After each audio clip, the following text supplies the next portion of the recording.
Welcome back to our YouTube channel. And for today's video is meron ulit tayong sasagutin na katanungan na nakita ko dyan sa baba, sa comment section po natin. Shout out po kay Miss Oswald TV or Mr. or sino ka man. Shout out po sa inyo. Thank you so much po sa inyong pag-comment dahil dyan is meron tayong mai-upload for today's ganap. So nagtatanong po si ma'am or si sir na kapag daw ba hindi tayo nakapag-upload ng bagong video sa loob ng 6 na buwan, is mawawala na ba daw tayo sa YPP? So, napakagandang katanungan po niya, no? But before we proceed po, gusto ko lang magpasalamat sa aking 2,000 subscribers and we're still counting. Thank you so much po sa patuloy niyong pag-support sa channel na ito kahit na demonetize po tayo. I-inform ko po kayo kung sakaling ma-reinstate tayo. So, nawa is ma-reinstate tayo para tuloy-tuloy yung happy. So by the way, sa mga hindi pa nakakilala sa akin, ako pala si Koi's Basic Tutorial at dito sa channel na ito is pag-uusapan po natin or magkukwento po tayo patungkol sa mga Facebook monetizations, Facebook updates, YouTube monetizations, YouTube updates at kung ano-ano pang po pwede kong maibahagi sa inyo na may kaalaman ako, kaunting kaalaman lang naman na pwede kong ibahagi sa inyo.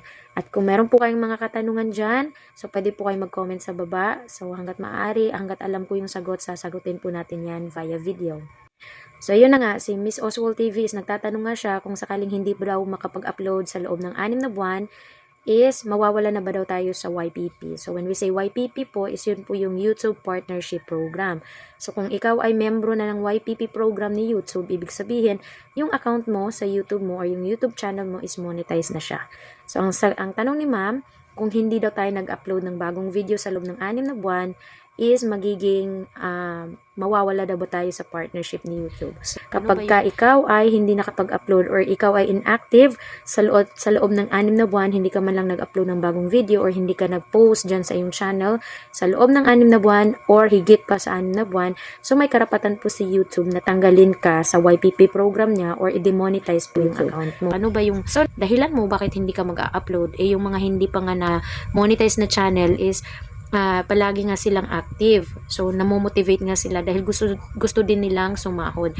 So, ikaw pa kaya na nasa partnership program na ni YouTube, so, wala ka talagang dahilan para hindi ka mag-upload kasi nga naman is kikita ka rin naman dito sa pag-a-upload mo. So, magiging consistent lang talaga tayo.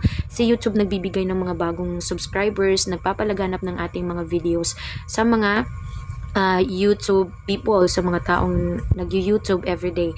So, siya na po ang bahala or si algorithm na po ang bahalang mag-distribute ng ating mga video.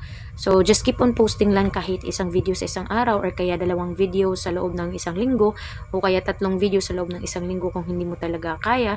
Kahit isang video sa isang linggo lang po is mag-upload po kayo.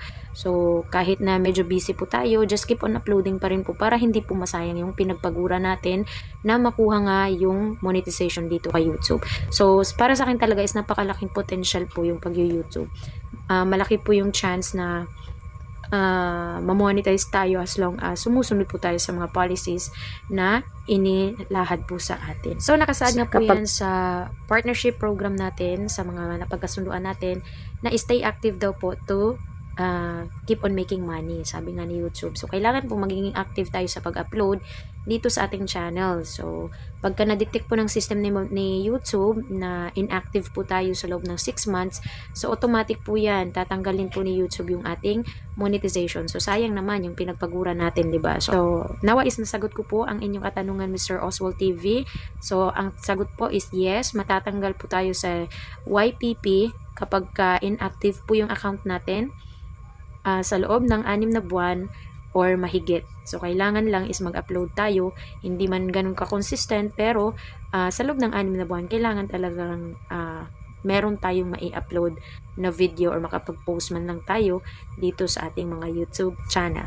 So, I think that's all for now. Thank you so much for watching. See you on my next video.